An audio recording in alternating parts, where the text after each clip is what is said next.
Hi everyone, welcome back to the channel. जय श्री राम। कैसे हो आप लोग? आई होप आप लोग सब बहुत अच्छे हो। एंड जैसे नया साल शुरू हुआ है, बैंकिंग का भी नया सीजन शुरू हुआ है, नए एग्जामिनेशंस हमको देखने को मिलेंगे। आईबीपीएस ने अपना कैलेंडर भी रिलीज कर दिया है। उसके हिसाब से अगस्त में आपके एग्जामिनेशंस होंगे। सो अराउंड आपके पास अभी से 8 मंथ्स हैं प्रिपरेशन करने के लिए।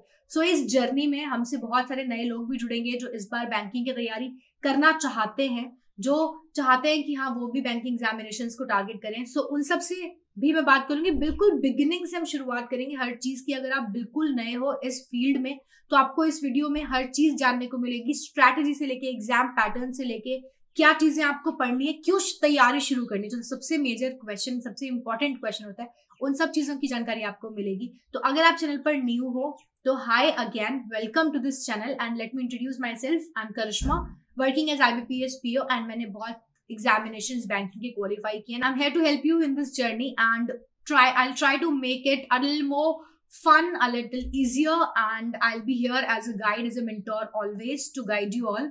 तो आपके जो भी डाउट्स होंगे ना, आप कमेंट सेक्शन में बता सकते हैं मुझे। चलो वीडियो स्टार्ट करते हैं, स्ट्रैटेजी शुरू करते हैं। बट उससे पहले अगर आपने चैनल सब्सक्राइब नहीं किया, पहली बार आए हो तो चैनल सब्सक्राइब कर लो, वीडियो को लाइक कर दो। एंड अगर आपके ऐसे बहुत फ्रेंड्स हैं जिनके साथ आपको लगता है कि आपको वीडियो शेयर करनी चाहिए तो उनके साथ शेयर जरूर कर दो।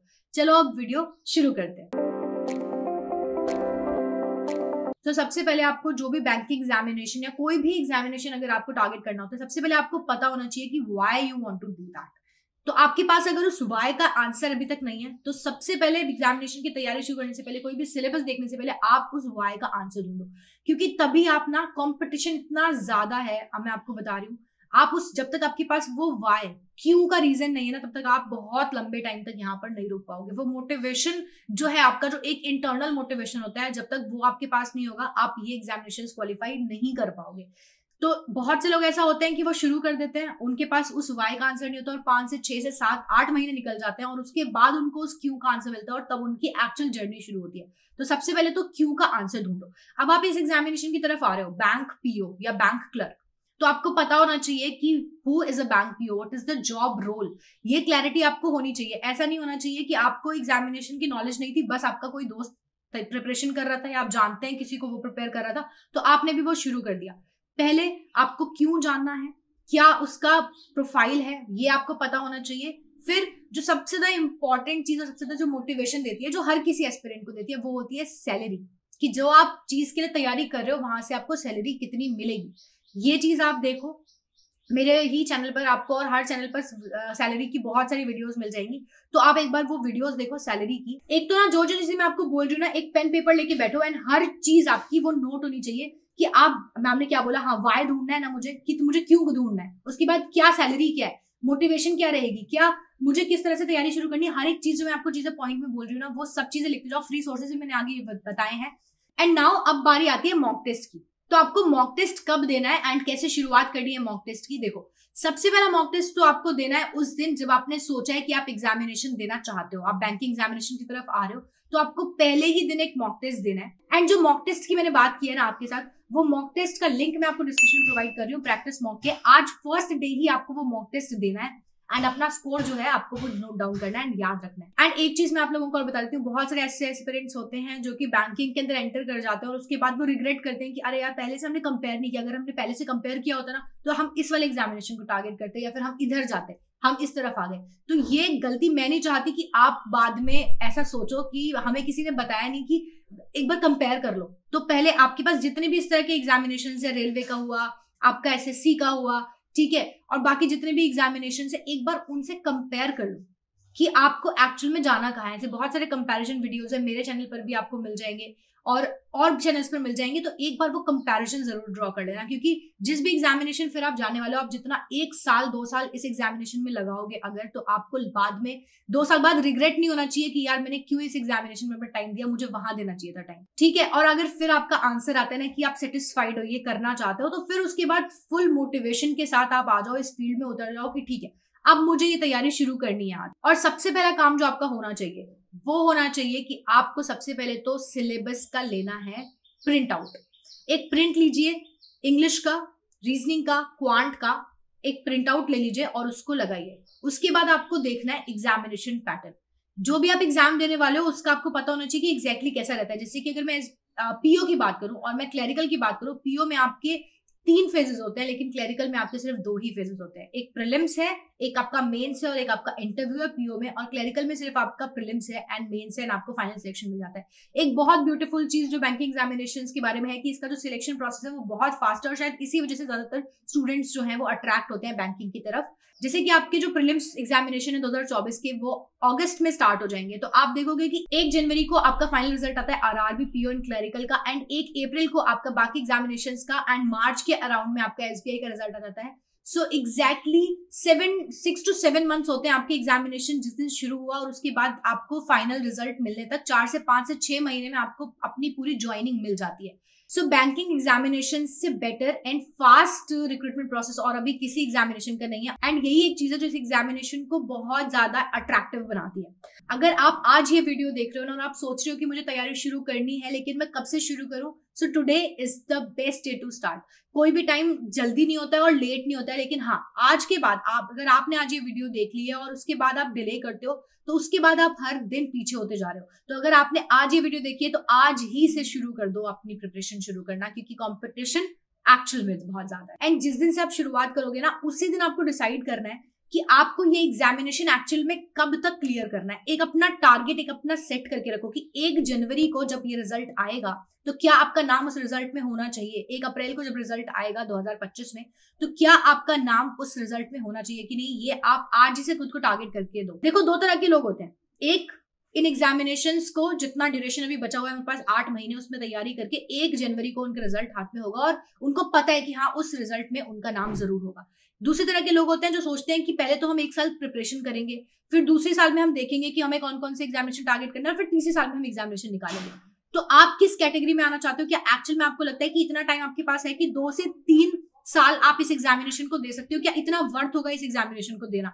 सबसे पहले तो आपको ये डिसाइड करना है। एंड आप जब ये डिसाइड कर लोगे कि हाँ मुझे विद इन 1 ईयर एग्जामिनेशन निकालना है, फिर एक्चुअल में आपकी जर्नी स्टार्ट होगी। आपकी जो स्ट्रैटेजी है वो बनाओगे। किसी भी एग्जामिनेशन को निकालने के लिए सबसे इंपॉर्टेंट है कि आप उसकी टू डू लिस्ट बनाओ, उसका पैटर्न समझो, उसकी स्ट्रैटेजी, पूरी फुल फ्लेजेड स्ट्रैटेजी अपने दिमाग में होनी चाहिए। आज से आने वाले 7-8 महीने तक जितना भी आप टाइम इन्वेस्ट करोगे, सबसे पहले तो ना मैं आपको डरा नहीं रही हूँ, कुछ नहीं, बस मैं चाहती हूँ कि जब आप अगर मेरे चैनल पर आए हो ना, मैं आपको ऐसी राइट एडवाइस दूं ताकि आपका एग्जामिनेशन ये 7 से 8 महीने में निकले, क्योंकि मेरा भी उतने ड्यूरेशन में निकला है और ऐसे ढेरों एग्जाम्पल्स हैं हमारे पास जिनका एग्जामिनेशन 7 से 8 महीने में निकलता है। फिर ऐसा भी तो सुना होगा आपने कि 2-3 साल हो गए लोग नहीं निकाल पा रहे।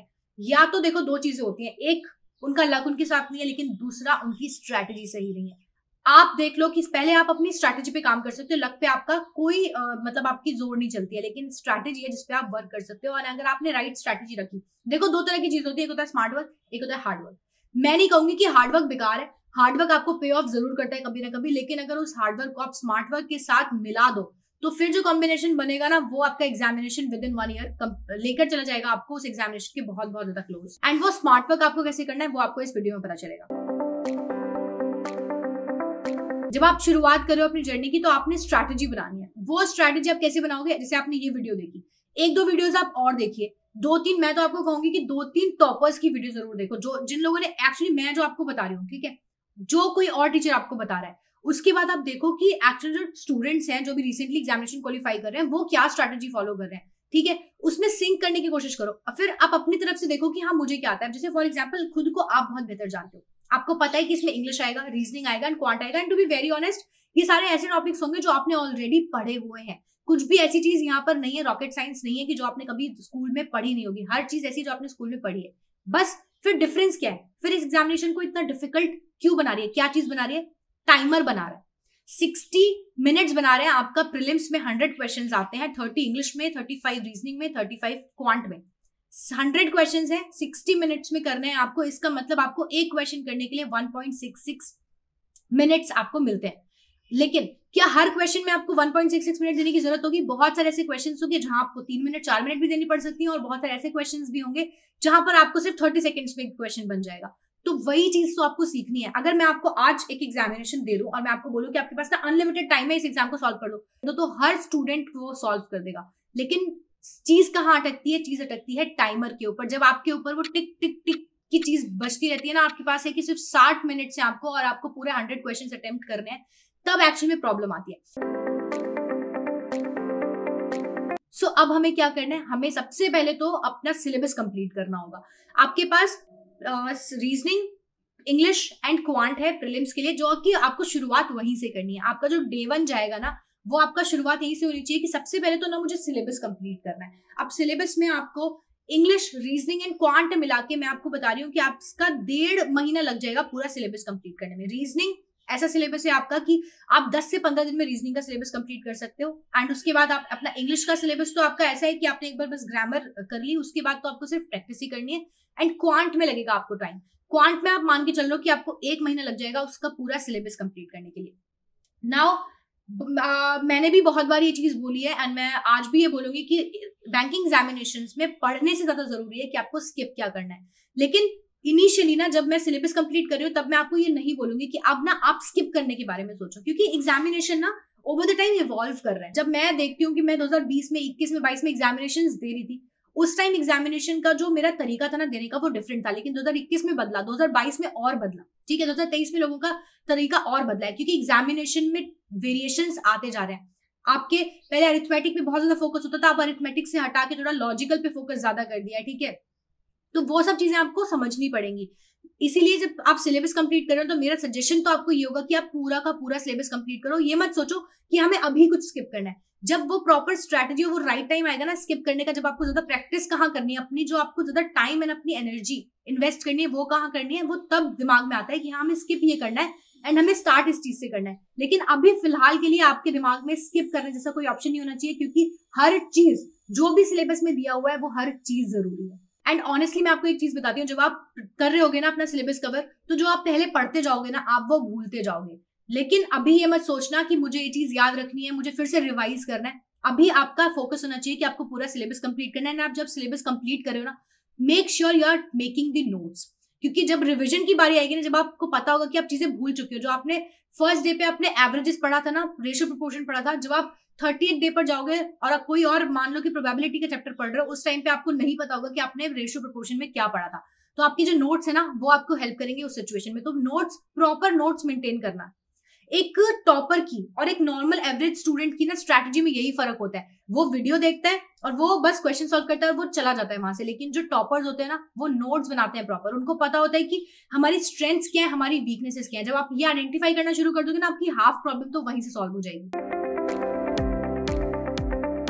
एंड नाउ अब बारी आती है मॉक टेस्ट की। तो आपको मॉक टेस्ट कब देना है एंड कैसे शुरुआत करनी है मॉक टेस्ट की। देखो, सबसे पहला मॉक टेस्ट तो आपको देना है उस दिन जब आपने सोचा है कि आप एग्जामिनेशन देना चाहते हो, आप बैंकिंग एग्जामिनेशन की तरफ आ रहे हो, तो आपको पहले ही दिन एक मॉक टेस्ट देना है बिना किसी तैयारी के, जब आपको कुछ भी नहीं पता है ना। एंड जो मॉक टेस्ट की मैंने बात की है ना आपके साथ, वो मॉक टेस्ट का लिंक मैं आपको डिस्क्रिप्शन में प्रोवाइड कर रही हूँ प्रैक्टिस मॉक के। आज फर्स्ट डे ही आपको वो मॉक टेस्ट देना है एंड अपना स्कोर जो है आपको वो नोट डाउन करना है एंड याद रखना है। एक बहुत इंपॉर्टेंट चीज मैं आपको बता रही हूँ, देखो हो सकता है कि आपके पास लैपटॉप ना हो, तो आप एक नोटबुक में एक अलग से मॉक टेस्ट की नोटबुक बनाओ, जिसमें आप डे 1 में जो आपने मॉक टेस्ट दिया ना, आप उसका स्कोर अपने पास रखो, या फिर एक एक्सेल मेंटेन करो जिसमें आप स्कोर रख रहे हो। इस एग्जामिनेशन में मैं आपको ऑनेस्टली बता रही हूँ कि पढ़ने से ज्यादा जरूरी है प्लान करना। जितनी अच्छी आपकी प्लानिंग होगी उतना ही अच्छा आप एग्जीक्यूट कर पाओगे, और उसके बाद उस एग्जीक्यूशन का रिजल्ट आपको देखने को मिलेगा आपको 1 जनवरी को।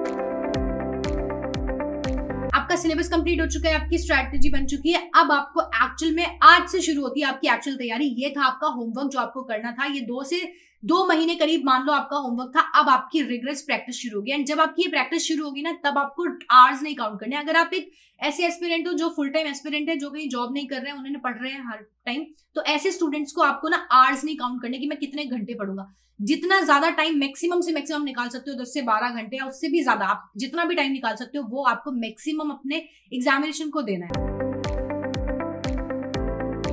एंड नाउ अब बारी आती है हमारी सेक्शनल स्ट्रैटेजी की, सेक्शन वाइज। तो सबसे पहले हम इंग्लिश के बारे में बात करते हैं। देखो, इंग्लिश एंड क्वांट 2 ऐसे सब्जेक्ट्स हैं जिसमें आप स्ट्रॉन्ग एंड वीक हो सकते हो। रीजनिंग में कोई भी स्टूडेंट वीक नहीं होता है, reasoning is all about practice. And reasoning एक ऐसे सेक्शन है जिसमें आप 35 आउट ऑफ 35 स्कोर करने का भी सोच सकते हो, एंड बहुत सारे लोग करते हैं। एक बार 35 सोचोगे तो 30 से प्लस तो आपके 100% आ जाएंगे, एंड वहां पर सभी लोग उस तरह का स्कोर कर रहे होते हैं। तो अब बारी आती है, सबसे पहले हम इंग्लिश की बात करते हैं। इंग्लिश में 3 कंपोनेंट्स हैं आपके जिसपे आपको ध्यान देना है। एक होता है आपका ग्रामर, एक होता है आपका रीडिंग कॉम्प्रिहेंशन, और एक होता है आपका वोकैब। अब इन तीनों का आपको वेटेज देखना है कि एक्चुअली में ज्यादा वेटेज किसका है। अगर आप देखते हो ना, ग्रामर का एंड वोकैब का बहुत ज्यादा वेटेज बैंकिंग एग्जामिनेशन में नहीं होता है, वहां एसएससी में ज्यादा होता है, लेकिन बैंकिंग एग्जामिनेशन में कॉम्प्रीहेंशन का वेटेज सबसे ज्यादा है। अगर आपको कॉम्प्रीहेंड करना आ गया ना, आपको समझ आना लग गया कि जो आपने पढ़ा है ना वो उसका मतलब क्या है, तो आप मान लो 70% ऑफ द इंग्लिश है ना आपका वो कंप्लीट हो गया। अब ये कैसे आएगा? ये आएगा रीडिंग से। डेली आपको रीडिंग करनी है। हमारी आदत नहीं होती है, हम लोगों की आदत नहीं होती है कि हमारे अंदर रीडिंग हैबिट्स हो। जिनके अंदर भी रीडिंग हैबिट्स है ना, उनको इंग्लिश में बिल्कुल प्रॉब्लम नहीं आने वाली। अगर आप हिंदी मीडियम से भी हो ना, तो भी आप आज से रीडिंग शुरू कर दो। अब रीडिंग में मैं ये नहीं आपको बोल रही कि आज ही से ना आप एक न्यूज़पेपर उठाओ और उसका सबसे डिफिकल्ट सेक्शन, जैसे फॉर एग्जांपल हिंदू का एडिटोरियल सेक्शन आप उठा के पढ़ने लग जाओ, आपको नहीं समझ में आने वाला वो। आप बहुत बेसिक रीडिंग करो। आपके कोई छोटे भाई बहन है, कोई आपके पास स्कूल की बुक्स पढ़ी हुई है ना, नॉर्मल इंग्लिश की स्टोरी बुक्स है, आप वो पढ़ना शुरू करो। लेकिन आप जो भी कंज्यूम करने वाले हो ना आगे वाले टाइम में, आप बस इतना डिसाइड कर लो कि मुझे हर चीज इंग्लिश में कंज्यूम करनी है। अगर आप कोई कंटेंट भी देखते हो तो आप सोचो कि मुझे इंग्लिश में कंज्यूम करना है। कम्युनिकेट करने की कोशिश करो। जब आप टेक्स्ट करते हो अपने किसी के साथ, तो आप सोचो कि मुझे इंग्लिश में कम्युनिकेट करना है। इससे होगा क्या, आप यूज टू हो जाओगे, और यही चीज आपको इसमें रिक्वायरमेंट है। देखो इंग्लिश में हमारे साथ क्या होता है ना, आप लोग रिलेट भी करेंगे। फॉर एग्जाम्पल मैं आपको ना एक सेंटेंस बोलती हूँ, I am go to the class. आपको इस सेंटेंस से पता होगा कि कुछ गलत है, लेकिन बहुत सारे ऐसे लोग होंगे जिनको ये नहीं पता होगा कि इसमें गलत क्या है। एंड एक्चुअली यही पूरा खेल है। हम लोगों को ये समझ में आ जाता है कि हाँ यार कुछ पढ़ रहे हैं ना तो कुछ मिस्टेक लग रही है, बट क्या मिस्टेक है? वो जो मिस्टेक है ना, वो आपको जो फिल करेगा, वो आपको एग्जाम की प्रिपरेशन फिल करेगी कि वो मिस्टेक क्या है। कि आई एम के साथ जब हम प्रेजेंट कंटिन्यूअस की बात करें तो ING लगता है वर्ब के साथ, तो गोइंग हो जाएगा। सिर्फ ये जो नॉलेज गैप है ना, ये आपका ये एग्जामिनेशन फिल करेगा, एंड यही तो आपको सीखना है। बहुत सारे लोगों से आपको सुनने को मिलेगा कि ग्रामर मत पढ़ो। मैं आपको बोलूंगी कि चाहे आपकी इंग्लिश अच्छी है चाहे नहीं है, एक बार ग्रामर जरूर पढ़ना। क्योंकि मुझे पता है कि जब मैंने प्रिपरेशन शुरू की थी ना, मेरे साथ भी यही था कि मुझे पता है कि एग्जैक्टली कुछ तो गलत है यहाँ पर, या इसका ये आना चाहिए, लेकिन क्यों आना चाहिए वो नहीं पता था। तो वो जो क्यों का जवाब है ना, आपको वो ग्रामर देती है। तो कोई भी कोर्स आपको यूट्यूब पे, निमिषा मैम है, नीतू सिंह मैम है, एंड तरुण सर है, बहुत सारे से टीचर्स हैं, आप किसी को भी फॉलो कर सकते हो। एक बार ग्रामर की पूरी प्लेलिस्ट कंप्लीट कर लो, और उसके बाद फिर आप सिर्फ रीडिंग एंड प्रैक्टिस। एंड ऐसा नहीं आपको ना कि प्रैक्टिस मॉक टेस्ट के थ्रू करनी है। मॉक टेस्ट अपना जो फुल लेंथ मॉक टेस्ट होता है ना, उसको बिगाड़ना मत। ऐसे बहुत सारे प्लेटफॉर्म्स है, जैसे कि आपका मिनी मॉक्स हो गए प्रैक्टिस मॉक के, अड्डा की क्विजेस हो गए, आपके सेक्शनल टेस्ट होंगे जो आपने परचेज कर रखे होंगे, उन सब के थ्रू आप अपनी प्रैक्टिस करो। इंग्लिश के अंदर तो जितने ज्यादा आप मॉक टेस्ट दोगे ना, और जितने ज्यादा मिनी मॉक्स दोगे, सेक्शनल टेस्ट दोगे, टॉपिक टेस्ट दोगे, वो आपको बेस्ट हेल्प करने वाला है। एंड क्योंकि आपको इस एग्जामिनेशन में खुद को टाइमर के यूज टू करना है, तो जितने ज्यादा आप क्विजेस एंड मॉक टेस्ट दे सकते हो इंग्लिश में पर्टिकुलरली। एंड इंग्लिश में एक और आपका टॉपिक आता है एरर डिटेक्शन। जब आपका सिलेबस कंप्लीट हो जाएगा ना, जब आपकी ग्रामर पूरी कंप्लीट हो जाएगी एंड आप रीडिंग के यूज टू हो गए हो, आप एरर डिटेक्शंस डेली करना। एंड क्यों ये मैं बोल रही हूँ, एंड मैं क्यों बोलते हुए आप मेरी पहले भी इंग्लिश की स्ट्रेटजीज हैं पर्टिकुलर, वो उठा के देखना। मैं उसमें हमेशा बोलती हूँ कि एरर डिटेक्शन एक ऐसी चीज है जो आपको हर चीज प्रोवाइड करती है। आपको रीडिंग की प्रैक्टिस भी हो रही है, साथ में आपको जो जितने भी आपने रूल्स पढ़े होंगे ना ग्रामर के, हर एक रूल आपका जो एरर डिटेक्शन होती है उसमें आपको रिवाइज हो जाएगा। तो निमिषा मैम की डेली क्लासेस होती हैं एरर डिटेक्शन की, आप वो एरर डिटेक्शन की क्लासेस आपको डेली देखनी है। Now coming to second section, जो कि ऑलमोस्ट हर किसी स्टूडेंट का फेवरेट होता है एंड अच्छा होता है, वो है रीजनिंग। रीजनिंग में आपको क्या क्या चीजें देखने को मिलती है? रीजनिंग में आपको सिटिंग अरेंजमेंट देखने को मिलते हैं, पजल्स देखने को मिलती हैं, एंड आपको मिसलेनियस क्वेश्चंस देखने को मिलते हैं। Sitting arrangements and puzzles 70% of the जो वेटेज है रीजनिंग का, वो कंप्राइज करती है, एंड बाकी जो आपका 30% बच गया, वो बच गया आपका मिसलेनियस। उस 70% को आपको इतना अच्छे से प्रैक्टिस करना है। आप पहली बार जब अपने पजल लगाने बैठोगे ना, आज आपको जो भी टाइम लगेगा, मान लो आपको 10 मिनट लगते हैं, 15 मिनट लगते हैं, आपको उस टाइम को 1 से 2 मिनट में लेकर आना है, एंड ये बिल्कुल पॉसिबल है। एंड उसके बाद जब आप खुद को 4 महीने बाद देखोगे, तो आप भी उस जगह आ गए होगे जहां पर आप 2 से 3 मिनट्स में पजल से सिटिंग अरेंजमेंट बना रहे हो। पजल से सिटिंग अरेंजमेंट बनाने से स्टूडेंट्स बहुत ज्यादा डरते हैं, लेकिन आप अल्टीमेटली उस चीज से भाग नहीं सकते, आपको वो करना ही है। तो डे 1 से, जिस दिन से आप रीजनिंग शुरुआत कर रहे हो, आप डेली मान लो कि आपको पजल्स एंड सेटिंग अरेंजमेंट्स तो डेली करना है, मिसलेनियस टॉपिक्स डेली करने हैं। अब इसके लिए ना आपका डेली टारगेट होता है, आपकी टू डू लिस्ट होती है कि मुझे प्रीलिम्स की ये चीजें मुझे करनी है। ऐसे बहुत सारे targets and to do list मैंने ऑलरेडी आप लोगों को प्रोवाइड किए हुए हैं। आप कोई भी एक टू डू लिस्ट बाय करिश्मा सिंह नाम से सर्च करोगे, आपको टू डू लिस्ट मिल जाएगी। कोई भी एक टू डू लिस्ट आप उठा के देखो कि मैम क्या क्या बताते हैं, कैसे करना होता है, एंड उसी तरीके से उसी पैटर्न पर आप वो करो। आज से 2 से 3 महीने बाद जब एग्जामिनेशन के हम थोड़े नजदीक होंगे, उस वक्त मैं आपको टू डू लिस्ट जरूर प्रोवाइड करूंगी, लेकिन पहले आप अपना सिलेबस कंप्लीट करो एंड खुद से वो टू डू लिस्ट बनाने की एंड वो वाली जो पुरानी मैंने टू डू लिस्ट दे रखी है उनको फॉलो करने की कोशिश करो। उसके बाद मैं आपको टू डू लिस्ट जरूर प्रोवाइड करूंगी। रीजनिंग में तो आपने सिलेबस कंप्लीट कर लिया ना, उसके बाद सिर्फ और सिर्फ प्रैक्टिस है। रीजनिंग में बहुत ज्यादा कुछ रॉकेट साइंस नहीं है कि मैं आपको कुछ ऐसी चीज बता दूंगी। जितना ज्यादा आप प्रैक्टिस करोगे, हर तरह के क्वेश्चन प्रैक्टिस करोगे एंड एवरी डे करोगे, वही चीज आपको 35 और तो 35 दिमाग में सिर्फ यही चलना चाहिए। टारगेट क्या है आपका रीजनिंग का? 35 में से 35 लाना। और स्टूडेंट्स लाते हैं 30+, बहुत सारे लोग लेकर आते हैं, 35 भी लोग लेकर आते हैं, तो पॉसिबल है। एंड अगर वो लोग ला सकते हैं तो आप क्यों नहीं? तो सिर्फ आपको खुद को ये बताना है कि मेरे रीजनिंग में 35 आने चाहिए एंड उसी हिसाब से आपकी प्रैक्टिस चलनी चाहिए। अब आते हैं उस टॉपिक पर जो हर किसी को बहुत ज्यादा परेशानी देता है, मेजॉरिटी ऑफ द जो स्टूडेंट्स है उनका वीक होता है, वो है क्वांट। क्वांट में मैं भी बहुत डरती थी क्वांट में, लेकिन इस एग्जामिनेशन में आपको समझने की जरूरत है ये ना डिफरेंट एग्जामिनेशन है। ऐसा नहीं है कि आपको हर चीज इसमें पढ़नी है, हर चीज आनी चाहिए। बहुत बेसिक स्पीड मैथ्स आता है, ठीक है, और वो हर कोई करके ले जाता है। वो ऐसा जरूरी है कि अगर किसी को 1 मिनट लग रहा है ना, उसमें आपको 2 मिनट लगेंगे, लेकिन वो क्वेश्चन आप बना जरूर लोगे। तो आपको फोकस किन चीजों पर करना है जो आपको एग्जामिनेशन क्वालिफाई करवाएंगे। जैसे फॉर एग्जाम्पल स्पीड मैथ्स है, DI है, DI एंड स्पीड मैथ्स का वेटेज करीबन 80% होता है, उससे भी ज्यादा होता है एग्जामिनेशन। तो अगर आपने ये दोनों कवर कर लिया तो एग्जामिनेशन तो आपका वैसे ही निकल जाएगा। लेकिन क्या आपको अरिथमेटिक को फिर स्किप कर देना है? अरिथमेटिक क्या होता है? जो हमारे बेसिक क्वेश्चन होते हैं, जैसे कि प्रॉफिट एंड लॉस हो गया, पार्टनरशिप हो गया, टाइम एंड वर्क हो गया, जो आपने पहले स्कूल में पढ़े हैं 10वीं तक। लेकिन क्या आप फिर उसको स्किप कर सकते हो? आप अरिथमेटिक को स्किप करना अफोर्ड नहीं कर सकते, क्योंकि मेंस एग्जामिनेशन में जिस तरह का आपका लेवल आने लग गया है ना, अब आप कोई भी चीज को स्किप नहीं कर सकते हो, क्योंकि जो मिसलेनियस एंड DI का जो लेवल आ रहा है वो भी इतना डिफिकल्ट आ रहा है ना कि आपको फिर हर चीज आनी चाहिए, क्योंकि हो सकता है कि आपके सेवियर कोई और जो टॉपिक है वो बन जाए उस एग्जामिनेशन में। तो करना कैसे? अब मैंने आपको बोला कि आपने सिलेबस अपना कंप्लीट कर लिया, अब आपको क्या करना है? डेली प्रैक्टिस करनी है। आपको 10 से 15 सिंप्लीफिकेशन, 10 से 15 approximation, 10 number series, 10 wrong number series, quadratic equation आपको डेली प्रैक्टिस करनी है।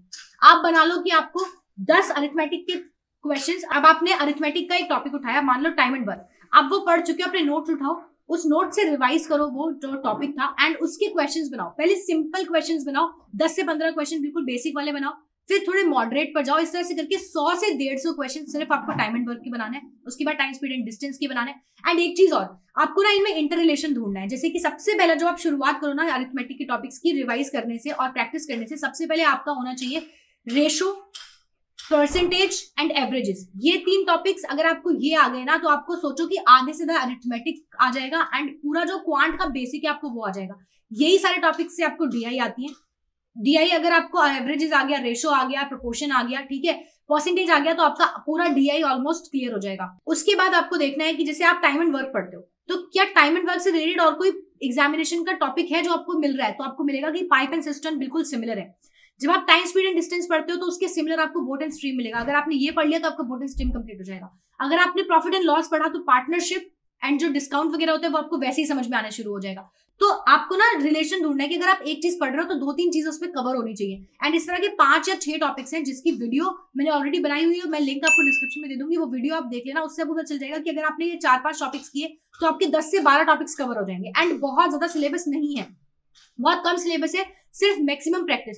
200 से 300 क्वेश्चन होने चाहिए आपके कि आपने हर टॉपिक के कर लिए हो, और उसके बाद सिर्फ रिगरस प्रैक्टिस करते रहोगे। उसके बाद जब आपने टॉपिक वाइज पेपर्स कर लिए, क्वेश्चंस कर लिए, उसके बाद आप आओगे कि अब आपको रोज 10 क्वेश्चंस करने हैं, मिक्स्ड 10 क्वेश्चंस करने हैं, ठीक है। इस तरह से पूरी टू डू लिस्ट आपकी प्रिपेयर होनी चाहिए। लेकिन जब आपके शुरुआत का जो 2-3 महीने है उसमें आप टॉपिक्स वाइज उठाओ एंड 200, 300 क्वेश्चंस उसके कर डालो। सिंपल भी करो, बेसिक करो, एंड आपकी जो मेंस और प्रीलिम्स की तैयारी है ना वो आपके साथ साथ जाती है। ऐसा नहीं कि आप कुछ डिफरेंट करोगे मेंस के लिए। ये जो बेसिक आप स्ट्रॉन्ग अपना कर रहे हो ना, यही चीज आपको मेंस पे हेल्प करने वाली है। अगर आपको बेसिक नहीं आएगा ना तो आप एडवांस लेवल पर कभी भी नहीं जा पाओगे। तो अपने बेसिक्स को स्ट्रॉन्ग करो। क्वांट में अगर तुम्हारे बेसिक स्ट्रॉन्ग हो गए ना तो तुम्हारा समझो कि तुम्हारा मेंस क्वांट की वजह से तो नहीं रुकेगा। आपका टारगेट ये होना चाहिए कि रोज आपको कम से कम 5 DIs करने हैं, जिसमें कि आपके हर पैटर्न के DIs आएंगे।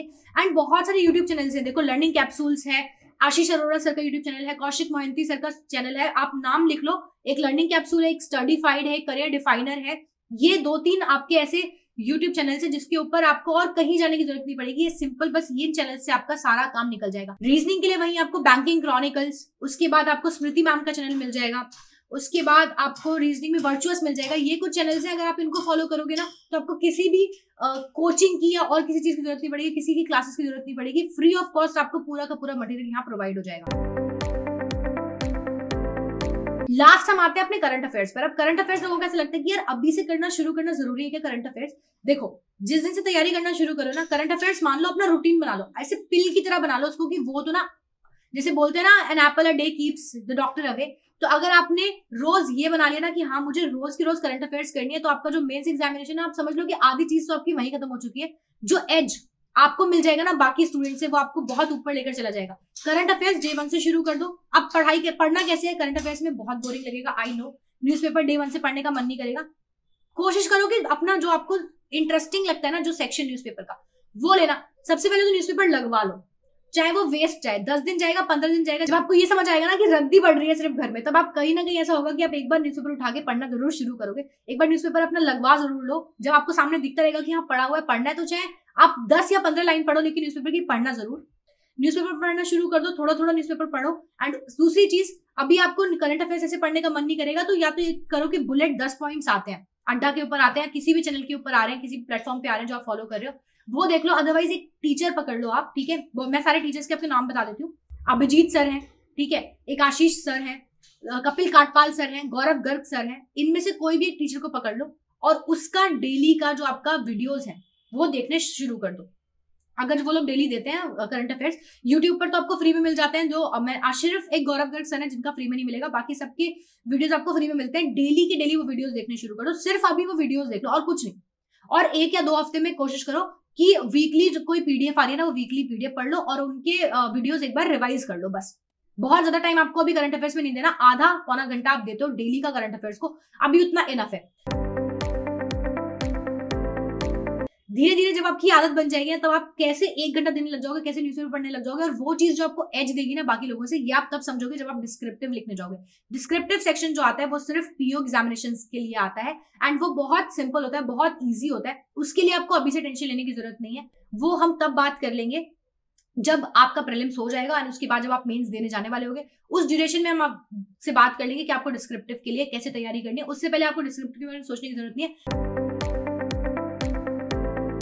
एंड एक और टॉपिक होता है, वो होता है कंप्यूटर, जो कि सिर्फ आरआरबी के एग्जामिनेशन में आता है। तो आरआरबी से रिलेटेड मैं एक डेडिकेटेड वीडियो बनाऊंगी, उसमें मैं आपको कंप्यूटर के बारे में हर चीज बता दूंगी, आपको कहाँ से पढ़ना है, कैसे पढ़ना है। एंड मेंस की प्लानिंग, आपकी मेंस की तैयारी यही है जो आपकी प्रीलिम्स की चल रही है, वही धीरे धीरे करके आपकी मेंस में कन्वर्ट होगी। लेकिन अभी शुरुआत में मत सोचो कि अभी हमारा मेंस कहाँ है। जो आपकी बेसिक, मैंने बोला है बेसिक पे ध्यान दो। अगर आपका बेसिक समझ आ गया ना आपको, तो मेंस की तैयारी बहुत इजीली हो जाएगी। एंड वो भी मैं आपके साथ आपकी प्रिपरेशन में 3 से 4 महीने बाद आपको बताऊंगी कि मेंस में आप कैसे आपको स्विच करना है। पूरी टू डू लिस्ट आपके लिए जब लेकर आऊंगी, तब आपकी मेंस की तैयारी भी साथ साथ हो जाएगी। अभी फिलहाल आप इतनी चीजों पे पॉइंट पे ध्यान दो। सबसे पहले स्टार्टिंग के जो वीडियो के 10 मिनट थे, वो सबसे ज्यादा जरूरी थे, क्योंकि अगर आपके अंदर इंटरनल मोटिवेशन ही नहीं हो ना, तो आप एग्जामिनेशन क्वालिफाई नहीं कर पाओगे, या तो ज्यादा टाइम लग जाएगा। पहले उस क्यू का जवाब ढूंढना, और उसके बाद ये सारी चीजें पॉइंट वाइज धीरे धीरे करके शुरू करना।